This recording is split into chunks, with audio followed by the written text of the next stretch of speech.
का जो हमारा टॉपिक है वो है ऑर्गेनाइजिंग। इससे पहले वाली वीडियो में हमने देखा था कि मैनेजमेंट के क्या-क्या फंक्शन होते हैं। एक डिटेल वीडियो थी वो। उसके बाद हमने प्लानिंग देखा है। अब उसके बाद हमारा आता है ऑर्गेनाइजिंग। तो अगर आपने उससे पहले वाली वीडियो नहीं देखी है तो आप पहले वो देखें। उसके बाद आपको ये और अच्छे से समझ में आए। ठीक है? तो अभी शुरू करते हैं अपना ऑर्गेनाइजिंग क्या होता है, क्या काम होता है ऑर्गेनाइजिंग में, ये सारा कुछ देखते हैं। Organizing is a key function of management that ensure tasks, resources, and responsibilities are arranged in systematically for smooth operation. अब सबसे पहला प्रोसेस जो होता है मैनेजमेंट फंक्शन में वो होता है हमारा प्लानिंग कि आपने जो भी अपना एम रखा है या आपने जो भी गोल रखा है अपना अपनी कंपनी के लिए। अब वो गोल लॉन्ग टर्म का भी हो सकता है, शॉर्ट टर्म का भी हो सकता है। अगर कोई गोल आपका लॉन्ग टर्म का है तो हम उसको स्ट्रेटेजिक प्लानिंग बोलेंगे। अगर शॉर्ट टर्म का है तो फिर उसको हम टैक्टिकल भी बोल सकते हैं। ठीक है, टैक्टिकल प्लानिंग। ये प्लानिंग के कुछ टाइप्स होते हैं। प्लानिंग के बाद हमारा आता है प्लानिंग में आप ये करते हैं कि आपका जो भी फ्यूचर में आप काम करने वाले हो उसकी आप पहले से ही प्लानिंग करते हो कि आप फ्यूचर में क्या-क्या करोगे। तो प्लानिंग के बाद दूसरा प्रोसेस आता है आपका ऑर्गेनाइज़। ऑर्गेनाइज़िंग में आप जितने भी आपके रिसोर्सेज़ हैं, आपका चाहे वो ह्यूमन रिसोर्स हो या आपका मनी हो या आपका मशीन्स हो, आपके जो भी चीज़ें हैं, उन सबको अरेंज करना, उन सबको ऑर्गेनाइज़ करना, उसी को हम बोलते हैं ऑर्गेनाइज़िंग। सबको आपको इकट्ठा करना है, जैसे यहाँ पे ये एक आदमी दिख रहा है आपको, इसने अपनी सारी चीज़ें जो है यहाँ पे ऑर्गेनाइज़ करके रख रखी है, सही तरीके से रख रखी है। अपने ह्यूमन रिसोर्स भी उसके पास पैसा भी है और जो भी इसकी चीज़ें हैं मशीन्स हैं, वो सब इसने आपने सही तरीके से रखी गई, तो इसी को बोलते हैं हम ऑर्गेनाइजिंग। और हर किसी को उसने अपना उसका काम जो है बाँट दिया, जैसे इसको इस तरह का काम दिया है, किसी को अलग काम दिया है। उनकी जो ड्यूटीज़ हैं वो उनको दे रखा है कि आपको ये काम करना है। उसने काम को जो है डिवाइड कर रखा है। तो ये सारा कुछ आपका ऑर्गेनाइजिंग में आता है। अब डेफिनिशन देखते हैं। Organizing is a key function of management that ensure tasks, resources, and responsibilities are arranged systematically for smooth operation. Organizing जो है किसी भी मैनेजमेंट का एक की फंक्शन होता है जो ये इंश्योर करता है कि जो भी टास्क हैं, जो रिसोर्सेज हैं और जो रिस्पॉन्सिबिलिटीज़ हैं वो हर किसी को जो है प्रॉपर तरीके से अरेंज हैं ताकि जो भी ऑपरेशंस हैं वो सारे आराम से हो सकें, आपके जो डेली के काम हैं वो हो सकें।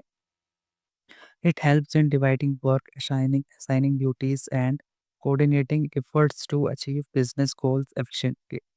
ऑर्गेनाइजिंग से क्या होता है जो भी आपके काम होते हैं उसको आप प्रॉपरली डिवाइड कर देते हो और किसी को अपनी अपनी ड्यूटी दे देते हो और सारी जो एक्टिविटीज़ होती हैं वो आपस में मिल के तालमेल बिठा के काम करती है और स्मूथ ऑपरेशन जो है आपकी कंपनी के वो हो सकते हैं जिससे आपके जो बिजनेस गोल है वो आसानी से अचीव हो जाते हैं। ठीक है, तो ये था हमारा ऑर्गेनाइजिंग का डेफिनेशन। अभी नेक्स्ट देखते हैं, नेक्स्ट क्या है मीनिंग ऑफ ऑर्गेनाइजिंग कि ऑर्गेनाइजिंग का मतलब क्या है। Organizing means structuring and arranging resources people money material etcetera to complete task effectively. वही कि आपने जो भी आपके रिसोर्सेज है उसको अरेंज करना है ताकि जो आपके टास्क है वो कंप्लीट हो सके। It ensures that each person knows their role and how their work contribute to the overall growth. जैसे ये इंश्योर करता है कि हर जो पर्सन है जो काम कर रहा है किसी ऑर्गेनाइजेशन में उसको अपना रोल पता हो और वो उसके अकॉर्डिंग अपना काम करे। ठीक है, एग्जाम्पल देखते हैं यहाँ पे।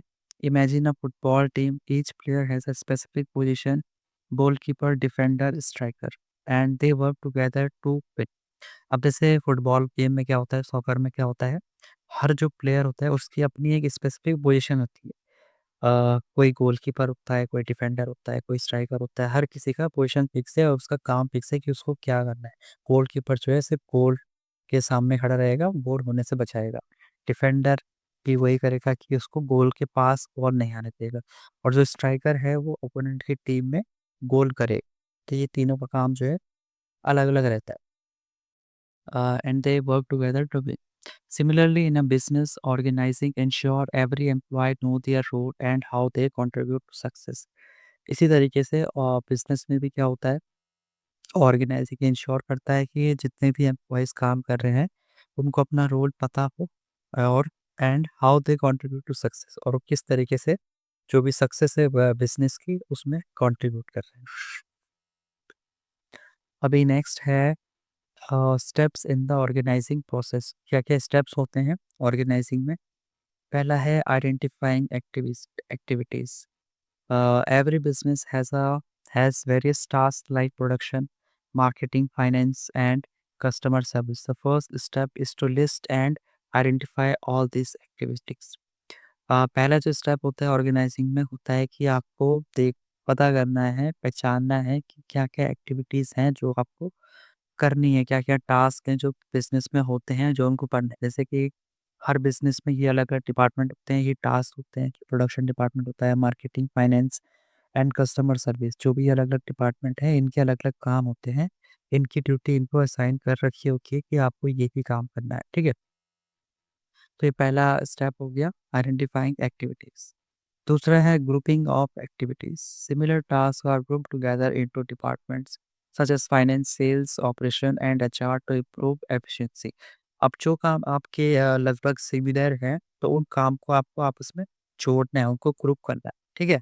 और ग्रुप करने के बाद डिपार्टमेंट बनाना है। जैसे कि फाइनेंस में वो जो काम है, सेल्स में, ऑपरेशन में, एचआर में, ताकि जो एफिशिएंसी है काम की वो और इम्प्रूव हो सके। एंड थर्ड है हमारा असाइनिंग ड्यूटीज़। अब इसके बाद आपने ग्रुप पे कर दिया है अलग-अलग काम को, फिर आपको उनको ड्यूटीज़ असाइन करनी है कि इस डिपार्टमेंट को क्या काम करना है या इस पर्सन को क्या काम करना है, ठीक है? Each task is assigned to employees based on their skills and expertise. हर जो एम्प्लॉयी है उसको हर एक काम देना है उसकी स्किल के अकॉर्डिंग और वो किस चीज़ में एक्सपर्ट है उसके अकॉर्डिंग उसको ड्यूटीज़ असाइन करनी। This ensure the right person handles the right job. इस ये इंश्योर करता है कि जो राइट पर्सन है वो राइट जॉब कर रहा है, ठीक है? राइट जॉब हैंडल कर रहा है। उसके बाद फोर्थ आता है establishing authority and responsibility. Clear reporting structure is created to define who report to whom. This helps in decision making and accountability. अब उसके बाद आपको क्या करना है कि ये अथॉरिटी देनी है और रिस्पॉन्सिबिलिटी देनी है पर्सन को कि अगर कोई काम कर रहा है तो वो उस काम को किसको रिपोर्ट करेगा, किसको बताएगा कि मैंने ये काम किया है और वो किसको शो करेगा, ठीक है? तो ये आता है इसमें। फिर 5 आता है coordinating activities. Department and employees work together toward common goals. Proper coordination ensure no duplication of work and avoids confusion. उसके बाद हमारा नेक्स्ट स्टेप में ये होता है कि जो डिपार्टमेंट है आपके और जो एम्प्लॉइज़ हैं, वो सारे मिलकर काम करें और जो कॉमन गोल है कंपनी का, उसको अचीव करने में अपना कॉन्ट्रिब्यूट करें, ठीक है? Proper coordination ensure no duplication और अगर आपके बीच में प्रॉपर कोऑर्डिनेशन होगा और वो इंश्योर करेगा कि कोई किसी भी काम का डुप्लीकेशन नहीं हो रहा है। यानी कि एक ही काम को अलग-अलग डिपार्टमेंट नहीं कर रहे हैं और एक ही काम को 2 पर्सन नहीं कर रहे। तो ये होगा कि डुप्लीकेशन नहीं होगा काम का और उससे क्या होगा कि आपका जो कन्फ्यूजन है वो क्रिएट नहीं होगा। तो आपका काम प्रॉपर तरीके से हो। तो ये थे हमारे 5 स्टेप ऑर्गेनाइजिंग। नेक्स्ट स्टेप हाँ, इम्पोर्टेंस ऑफ ऑर्गेनाइजिंग। ऑर्गेनाइजिंग का इम्पोर्टेंस क्या है? क्यों इतना महत्व देते हैं ऑर्गेनाइजिंग को? Efficient use of resources. Organizing से क्या होता है कि जो भी आपके रिसोर्सेस हैं उसको आप अच्छी तरीके से यूज़ कर सकते हो। Helps in utilizing manpower, money and materials effectively. तो आपका जो भी मैन पावर है, जो मनी है, जो मटेरियल है उसको आप अच्छे तरीके से यूटिलाइज़ कर पाओगे। सेकंड है क्लेरिफाइज रोल्स एंड रिस्पॉन्सिबिलिटी। इससे क्या होता है जो भी रोल्स हैं और जो रिस्पॉन्सिबिलिटीज़ हैं वो प्रॉपरली क्लेरिफाई होते हैं और हर किसी को अपना रोल पता होता है, उसकी रिस्पॉन्सिबिलिटी पता होती है कि उसको क्या काम करना है और किसको उसको रिपोर्ट करना है। थर्ड है improves coordination, ensure smooth collaboration between different departments and employees. इससे जो कोऑर्डिनेशन है वो भी इम्प्रूव होता है अलग-अलग डिपार्टमेंट के बीच में, अलग-अलग एम्प्लॉइज़ के बीच में।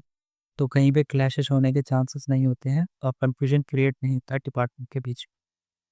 फिर हमारा फोर्थ है एनहांसेस प्रोडक्टिविटी। तो जो भी प्रोडक्टिविटी है कंपनी की वो भी इससे एनहांस होती है, leads to higher efficiency and better performance. Last है facilitates growth. Well organized business can expand easily by adding new departments और ब्रांचेस। जो वेल ऑर्गेनाइज्ड बिजनेस होते हैं वो आसानी से फिर एक्सपेंड कर सकते हैं, उनकी ग्रोथ भी वो अच्छे से होती है बाय एडिंग न्यू डिपार्टमेंट और ब्रांचेस। तो ये थे हमारे इम्पोर्टेंस ऑर्गेनाइजिंग के। हमारा है फिर उसके बाद types of organizational structure. Organization के अंदर कौन कौन से स्ट्रक्चर होते हैं, ठीक है। पहला आता है functional structure. Employees are group based on function like marketing, finance and HR. तो फंक्शनल स्ट्रक्चर में आता है कि जो आपके एम्प्लॉयज़ हैं उनको आप ग्रुप करते हो उनके फंक्शन के बेस पे, जैसे कि मार्केटिंग के बेसिस पे, फाइनेंस के बेसिस पे, एचआर के बेसिस पे, मतलब जिनका काम सिमिलर होता है उसको एक ग्रुप बना देते हैं, उसको नाम देते हैं एसएल डिपार्टमेंट बोल सकते हैं उसको, जैसे कि मार्केटिंग, फाइनेंस और एचआर डिपार्टमेंट। फिर आता है divisional structure. The company is divided into separate division based on product, geography और कस्टमर सेगमेंट।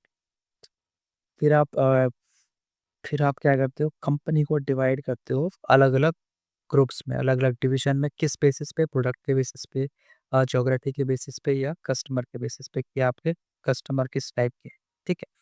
फिर आता है matrix structure. Mix of functional and project based structure where employees report to multiple manager. Matrix structure में क्या होता है, अ, जो भी आपके काम है या जो भी आपके प्रोजेक्ट से रिलेटेड जो भी चीज़ें हैं, अब उसमें क्या होगा, एम्प्लॉय रिपोर्ट करेगा अलग-अलग मैनेजर पे। जैसे मैंने बताया था कि उनको ड्यूटी असाइन कर दी जाती है और उनको बता दिया जाता है कि आपको किसको रिपोर्ट करना है। तो यहाँ पे ये वही बोल रहा है, लेकिन आपको जो रिपोर्ट करोगे, आप जो भी अपना काम है जो दिखाओगे वो आप मल्टीपल मैनेजर्स हो सकते हैं यहाँ पे किसी भी प्रोजेक्ट में, तो वो आपको उनको रिपोर्ट करना है। तो ये इसमें होता है। फिर फोर्थ आता है line and staff structure. Combines direct authority, line and advisory roles staff to balance decision making. इसमें क्या होता है, जो आपकी डायरेक्ट अथॉरिटी है और जो भी आपके स्टाफ हैं उन दोनों को कंबाइन किया जाता है ताकि वो अच्छे से डिसीजन ले सके, बैलेंस डिसीजन मेकिंग वहाँ पे हो सके, ठीक। तो यही थे हमारे 4 टाइप्स ऑफ ऑर्गेनाइजेशन स्ट्रक्चर। तो अगर आपको मेरी वीडियो अच्छी लगी हो तो आप इस वीडियो को लाइक करें, शेयर करें, अपने फ्रेंड के साथ शेयर करें और मेरे चैनल को सब्सक्राइब करें, ठीक है। और इस वीडियो का जो लिंक है, जो पीडीएफ नोट्स है वो मैं आपको डिस्क्रिप्शन में दे दूँगा, आप वहाँ पे चेक कर सकते हैं। और अब हमारी नेक्स्ट वीडियो इसमें आप हम पढ़ेंगे कंट्रोलिंग क्या होता है, कंट्रोलिंग, और फिर लीडिंग क्या होता है, लीडिंग एंड कंट्रोलिंग। ये 2 और फंक्शन होते हैं मैनेजमेंट के, ठीक है। तो अब मिलते हैं अपनी नेक्स्ट वीडियो में, तब तक के लिए गुड बाय।